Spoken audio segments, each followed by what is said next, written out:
Ministério, como representante do Ministério Público, a Angélica e a Magali, assistentes sociais na área da defesa, e os nossos dois colegas, o Gesiel e a Luciana, da área da saúde. Então, nós vamos começar fazendo uma composição com a fala do doutor Valdir Maciel, tá? E depois com a fala da Jussiara, Macieira, tá? Valdir Macieira.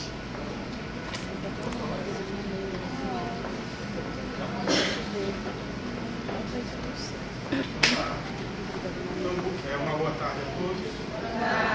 Eu vou salvar a mesa tanto da professora Helena Araújo, da página representantes,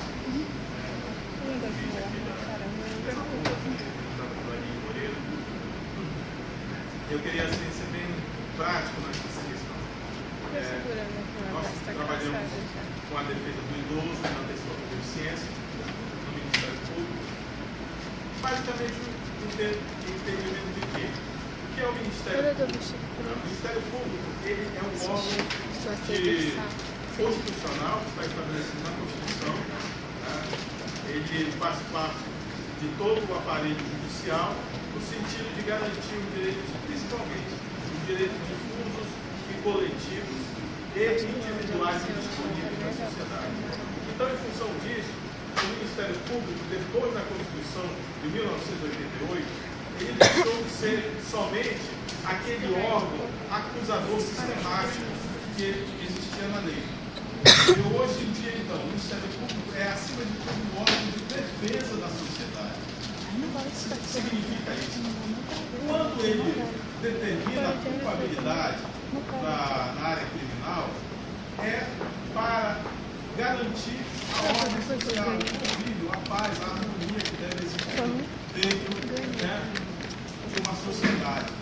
Então, é esse uma das principais garantir o cumprimento da lei e a ordem no momento que determina a questão da punição àqueles infratores. E em relação com esse novo foco, ele trouxe também a defesa e a garantia dos direitos humanos. E aí temos o foco do meio ambiente, do consumidor, da infância e adolescência, do idoso, da pessoa com deficiência. Né? O combate à violência. Deve ser enorme. Ano passado ela deu uma busca. Em relação à questão também dos negros, dos grupos chamados LGBT, não gosto de amarelo, eu sou muito preta com os amarelos. E simpatizantes. Então, esses grupos marginalizados também são alvo da proteção da ação do tem uma tela. Uma tela? de atribuições Ah, tá. Pegaram uma tela de pintura. requer um aparelhamento e, acima de tudo, o Deve trabalho até de a tapa aqui. parceria do Ministério Público com outros órgãos, dos quais estamos presentes para que seja garantido esse direito. Esse eu não vou usar. Especificamente, no serviço que eu tenho, nós atuamos na defesa, principalmente do idoso, na questão do envelhecimento. Então, é nesse papel que nós, da Procuradoria de Justiça, de defesa da pessoa com deficiência do idoso, no aspecto do envelhecimento atual. Nós atuamos para garantir, principalmente, dignidade, os direitos humanos fundamentais desse segmento da população. Não esqueçamos que o idoso, dentro desse panorama atual que vivemos, ele é uma pessoa ainda sem políticas efetivas que garantam um tratamento digno dentro da sociedade. Então, para isso, o Ministério Público tem que dar esforços para que essa pessoa, esse segmento, tenha um tratamento, seja garantido cada vez como um cidadão. E essa situação hoje em dia é mais complexa. Por quê? Porque o envelhecimento passou a ser... Ainda vai derrubar água no pessoal. Em 2002, na ONU, ainda nós tínhamos como secretário-geral o Kofi Annan, ele determinou que houvesse uma reunião do comissariado na ONU, em Madrid, para discutir especificamente a questão do genocídio. Então, essa discussão da ONU, ela espelha bem a realidade. Então, como conciliar, vocês têm que entender que nós temos um sistema capitalista que nós vivemos, ao mesmo tempo que ele discrimina através da questão do ser humano na idade ativa, ao mesmo tempo ele propiciou, através da tecnologia, de melhores condições de alimentação, de vacinação, de prevenção, uma maior longevidade. Só para vocês terem uma ideia, na década de 20 do século passado, um homem com a minha idade, 48, 49 anos, já era considerado velho na sociedade brasileira. Porque a nossa longevidade, a média de vida era de 52, 53 anos. Só para vocês terem uma ideia. Hoje, a média de vida, dada inclusive na semana passada, do brasileiro, é a média de 77 anos. 75, 77 anos de idade. Então, veja só. Uma pessoa que chega com 60 anos e é considerado novo, ele tem aí uma nova perspectiva de vida ainda bastante grande. Então, esse ponto foi exatamente para afirmar de que forma os países desenvolvidos e em desenvolvimento vão garantir uma qualidade de vida a esses idosos com um número elevado. Segundo a Organização Mundial de Saúde, a OMS, que é ligada à ONU, nós temos uma previsão de 2050, nós teríamos mais idosos nos países ocidentais do que jovens na idade ativa.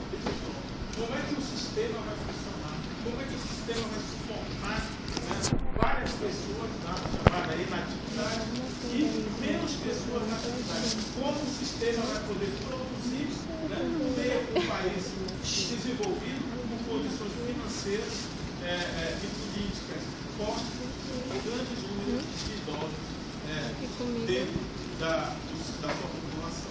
Esse é o fim da questão. Então, passou a ser uma preocupação econômica e política também. O Brasil, nesse viés de preocupação de garantia do direito humano, nós, com a Constituição de 88, nós criamos um novo paradigma, um novo viés, que é o viés da inclusão social. Antes nós não tínhamos uma política definida, nós tínhamos políticas assistencialistas. Então, a partir de 88, nós passamos a ter uma finalidade precípua, principalmente através do artigo 3º da Constituição, que colocou a questão da igualdade material. Antes, não havia, gente, em nenhuma Constituição passada, esse viés da igualdade material. Antes, nós tínhamos a chamada igualdade formal. Todo mundo é igual perante a lei, e papapá, mas efetivamente não se criavam políticas públicas, ações afirmativas para necessariamente mudar a realidade da população. Então nós tenhamos consciência de que nós vivemos um novo momento, um momento que foi trazido pela redemocratização do país, e que trouxe esse novo paradigma a partir desse preceito da igualdade material. A igualdade material diz o seguinte: é o sentido de tomar providências para o bem de todos. Então, todos os estados, a União, ela obrigatoriamente precisa criar políticas públicas, ações afirmativas que diminuam a desigualdade entre os segmentos marginalizados e aqueles que são chamadas pessoas cidadãs efetivamente da população.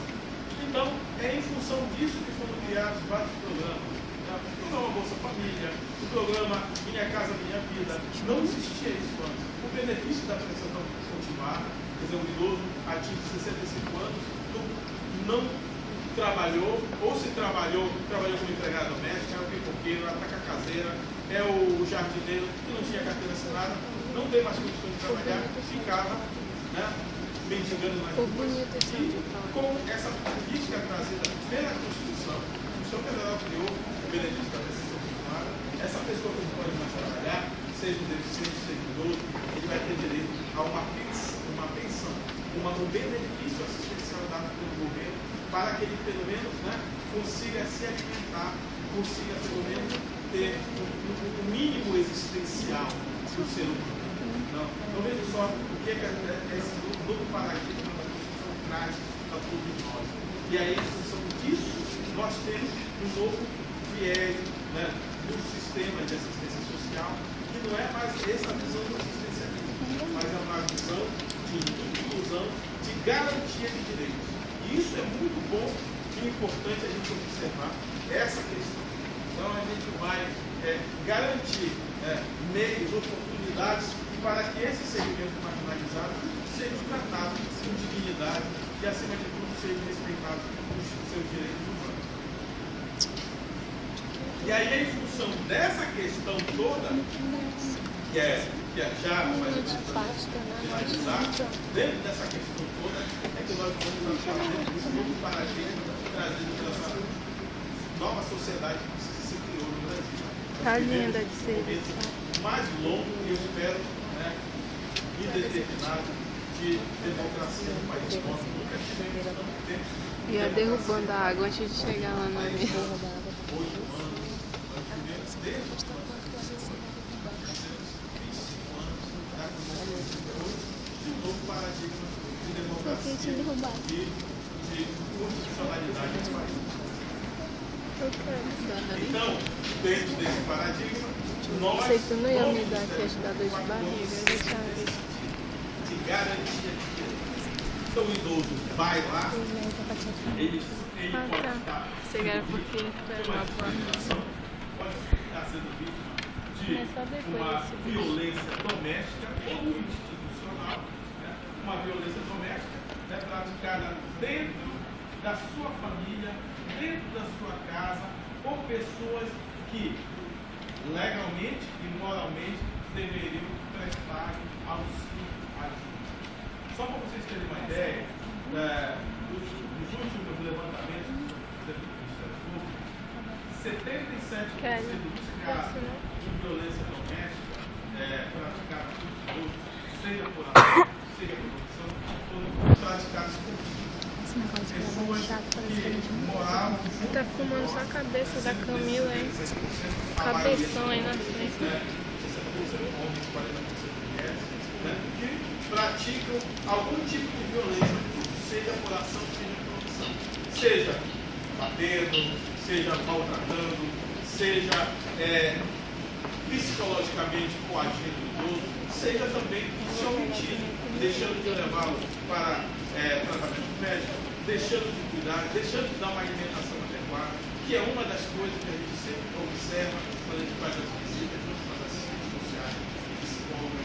As pessoas não estão preparadas para a questão do envelhecimento e muitas vezes postergam a necessidade de um tratamento específico para o idoso, na alimentação, na questão da acessibilidade dentro da casa. Então as pessoas acabam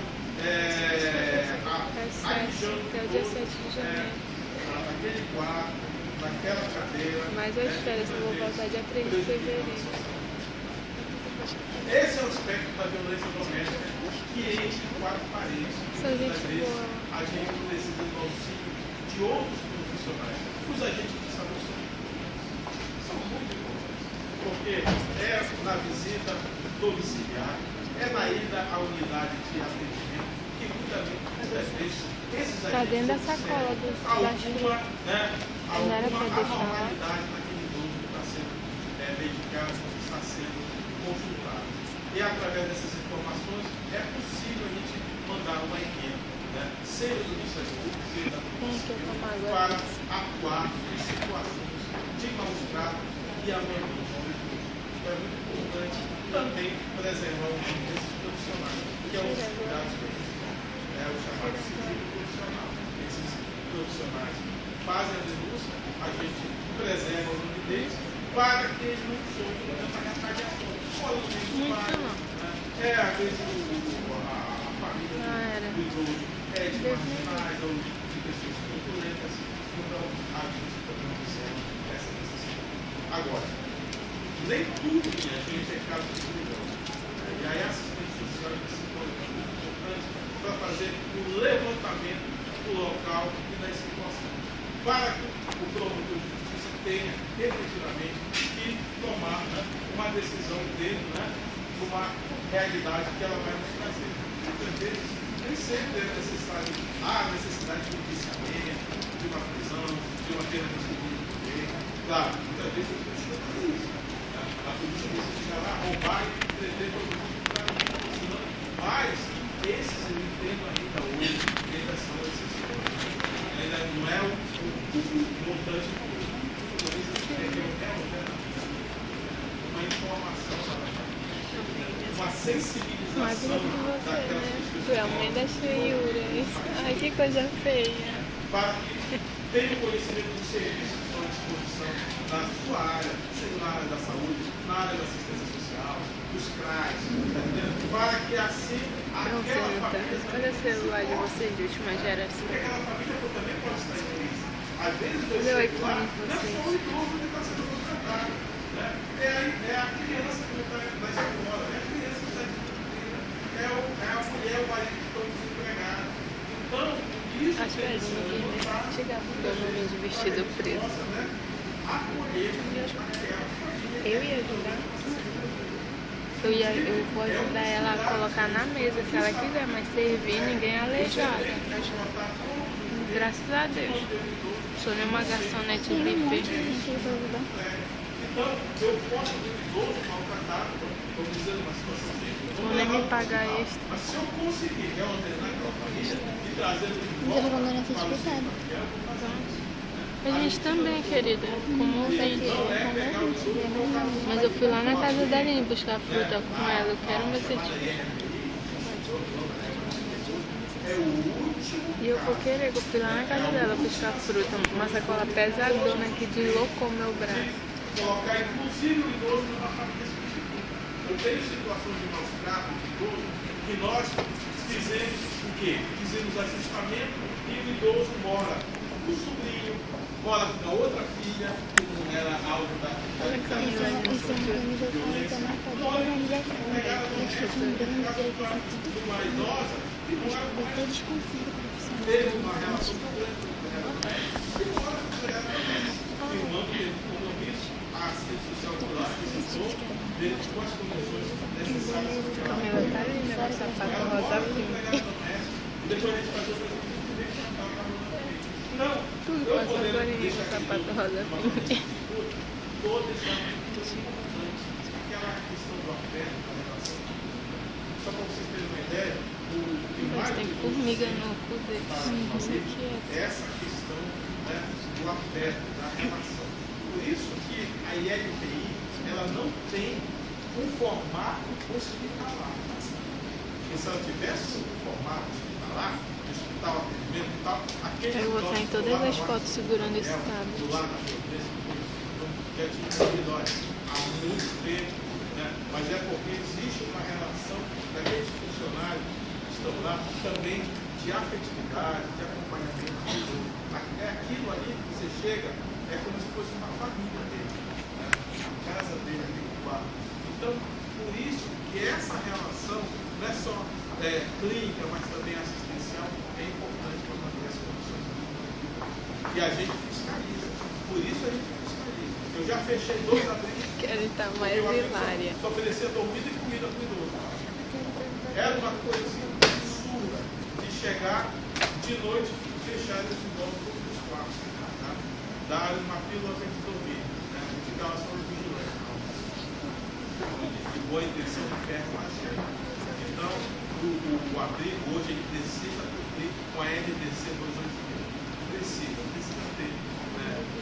Não só assistência social, precisa ter fisioterapia, precisa ter condições de educação física, precisa ter condições de enfermagem, um médico pelo menos itinerante, e durante a noite, profissionais, não só o vigilante, um enfermeiro, né? Dois cuidadores, para poderem, né? Durante a noite, se tiver alguma necessidade, até mesmo de levar um atendimento hospitalar. Então, tudo isso tem que ser observado para se garantir esse mínimo de dignidade.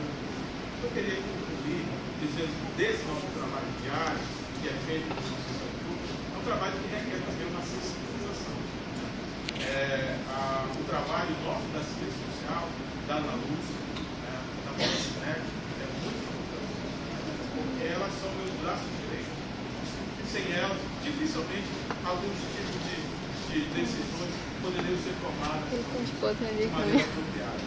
Eu entendo de lei, das medidas judiciais hoje, claro, deixa eu dizer para vocês que a gente não tem também nessa área, porque a gente tem que ter uma sensibilidade. Mas aquele olhar, peraí, doutor Valdir, o senhor já observou isso? Um exemplo, claro, agora, a gente verificou que o Socorro Gabriel já não tem as condições realmente satisfatórias para abrigar todas as medidas que estão lá. Nós estamos batalhando, então temos um compromisso para a construção já está construído em termos de finalização do abrigo, nós estamos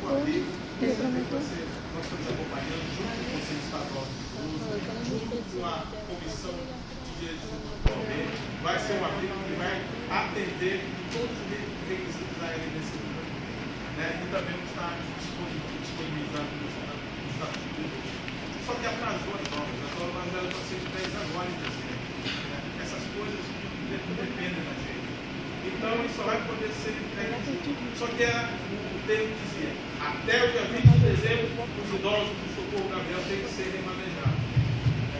E aí, ficamos esperando para onde nós vamos colocar essa rapaziada. Para onde? Vamos sentar para conversar com ele. E aí, esse olhar das assistentes sociais, também das psicólogas, foi muito importante. Para dizer, doutor Valdir, verifique essa situação. Lá os idosos estão todos preocupados. Vou no ônibus assim. Porque ali é como se fosse uma família. Então, todos querem manejar o local. Nós estamos na véspera de Natal, nós estamos próximos ao Ano Novo. Melhor, né? Sei que vocês as pessoas estão vindo agora, porque também tem isso, né? A sociedade é complicada. Aí quando chega no Natal, é dizendo que de presente estão cheios de presentes. Visita toda hora, nem os idosos aguentam mais de visita. Todo mundo visita, todo mundo. Se essas visitas fossem diluídas durante o ano, era ótimo. Mas aí todo mundo fica com esse espírito. Sim. Aí então, tudo isso levou em consideração para nós sermos peremptórios. Então vamos elastecer o prazo. Vamos fazer o prazo até final de janeiro, fevereiro, o tempo que a gente tem uma posição sobre a conclusão das obras do Vale do Cães, e a gente vai mais uma vez, vamos estipular o prazo. Esse olhar trazido pela assistência social e pelas pessoas foi importante para me convencer, e mudar o meu posicionamento. Porque se fosse lá na lei, no termo de ajustamento, está lá, 20 dias e tal, entra com ação do secretário, quando entrar com ação de probidade, eliminar aquela coisa toda. Mas não é o caso. Então vamos deixar ali, realmente Natal, eles estão nessa situação, o remanejamento deles causaria mais um problema, de repente podia até trazer um mal maior para eles.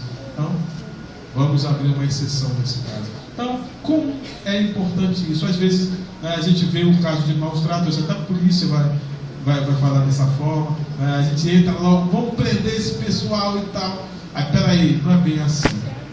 Aí vão dizer, aí vão fazer o levantamento, aquele rapaz está passando por um problema, às vezes também tem problema mental, então não é só a idosa que precisa de tratamento, o filho e a mulher precisam também.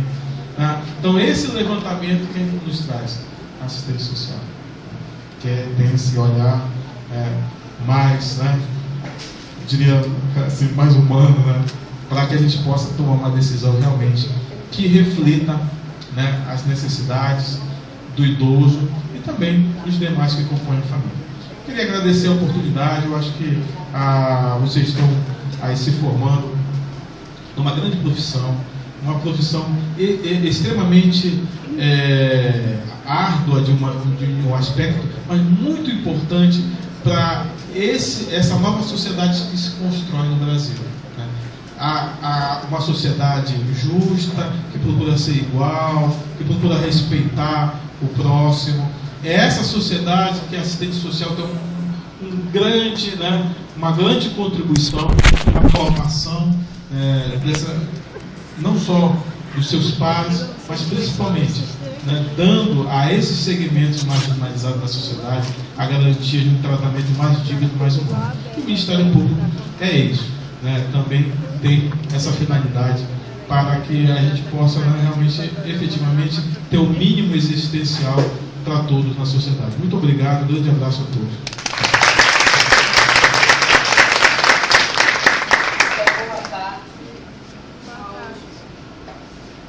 Aos profissionais que chegaram há pouco, Eli, não é isso? Eliane, tá?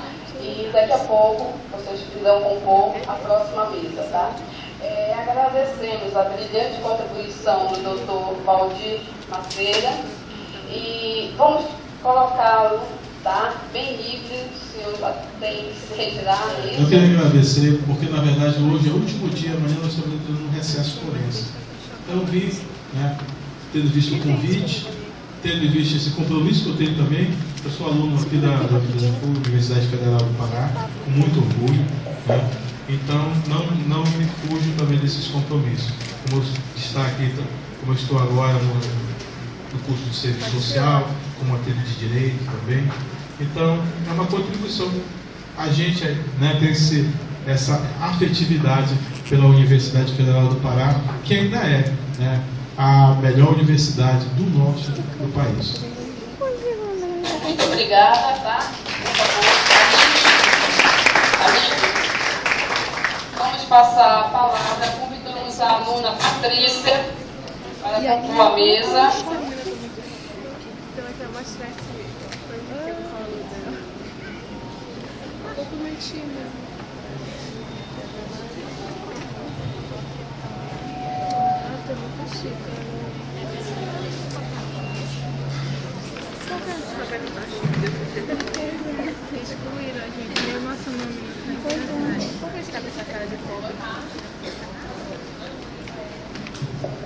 Boa tarde.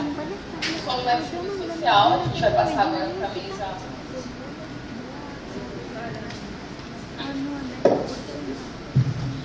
Para Jussiara Farias, do EMOPA.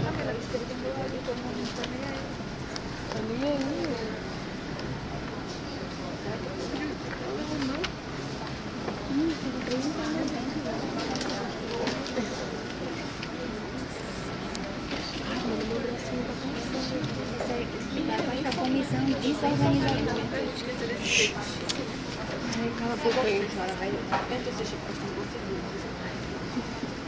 Isso eu tenho naturalmente, amor.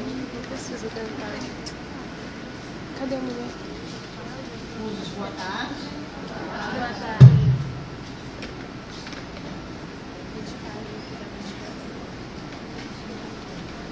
Isso foi uma porcaria.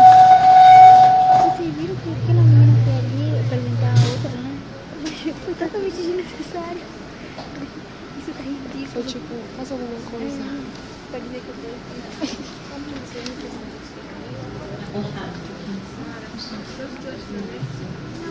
Bom, primeiro agradecer a coordenação do evento por a gente estar aqui, tá?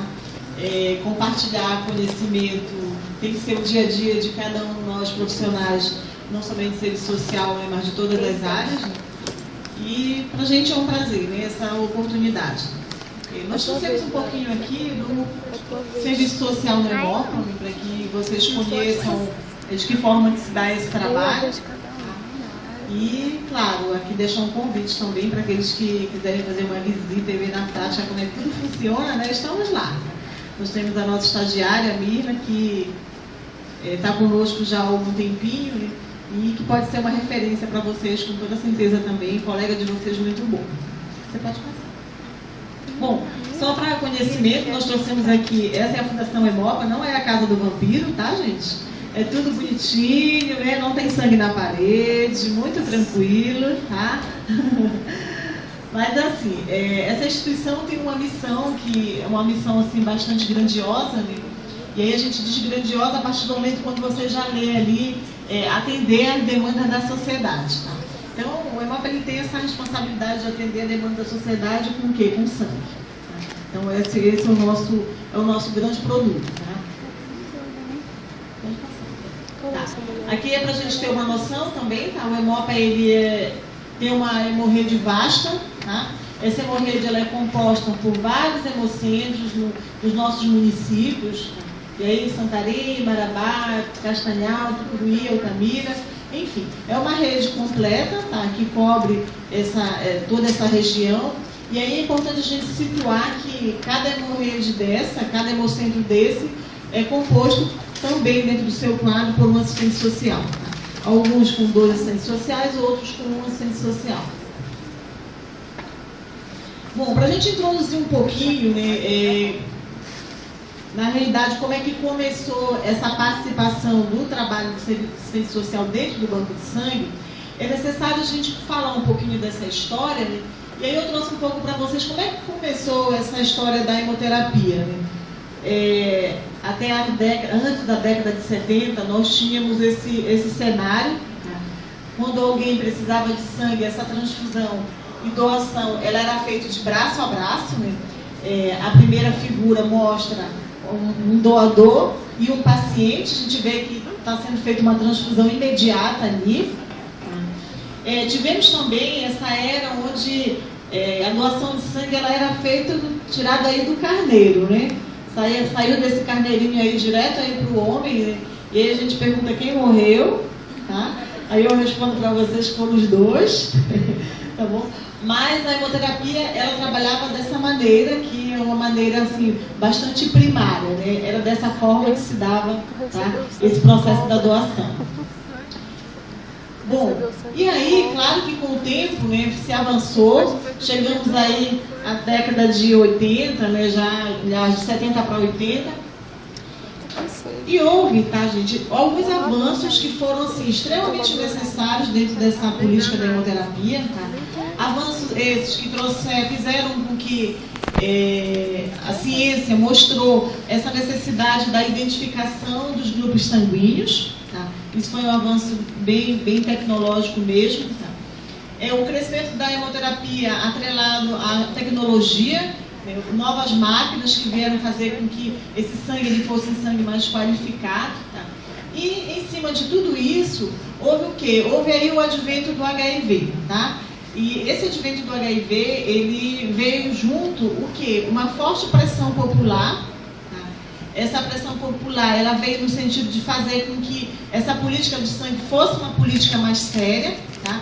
Que as pessoas doassem sangue de uma maneira controlada, porque até o tempo passado, essas doações não existia um controle nenhum, doava-se de braço a braço, não existia exame, né? Pessoas contaminadas faziam doação de sangue, pessoas doentes iam para a fila dos bancos de sangue, então não existia controle de nenhuma ordem.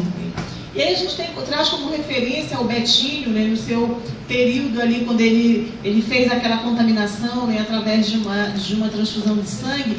Tudo isso se juntou, tá? E realmente essa pressão popular, esse clamor, veio no sentido de que essa política mudasse. Tá?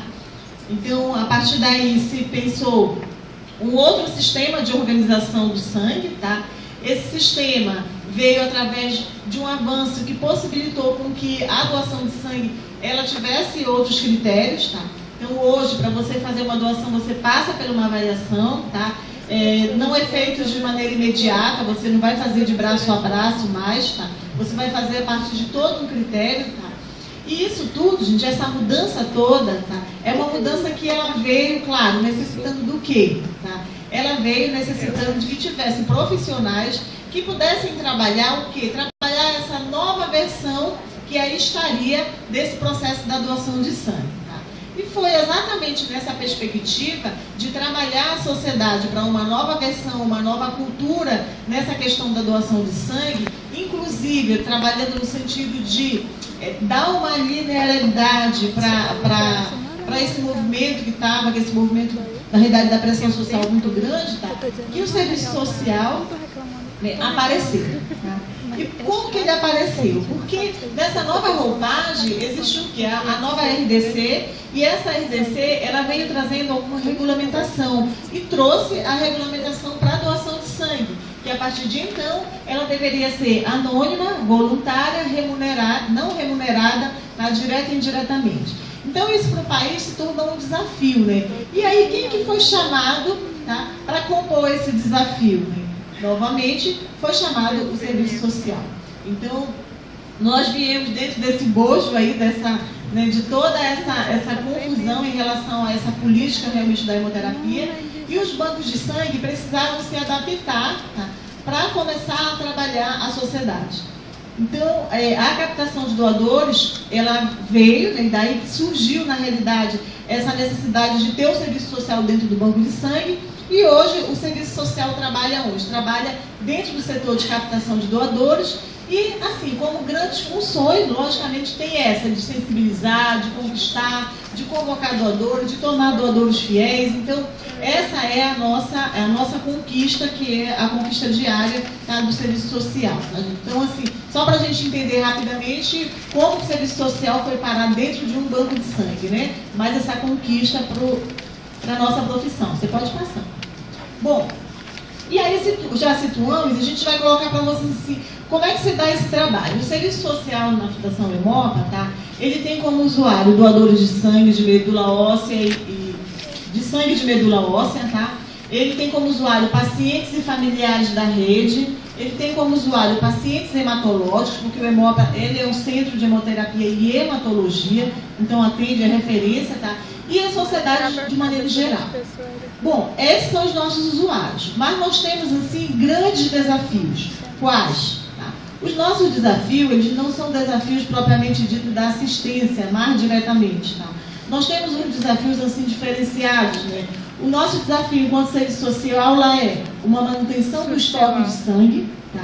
Nós, assistentes sociais, somos responsáveis se o Hemopa tem sangue, se o Hemopa não tem sangue. Se tem de mais, o serviço social vai ter que resolver. Se tem de menos, ele também vai ter que resolver, tá? Então, esse é o nosso desafio diário.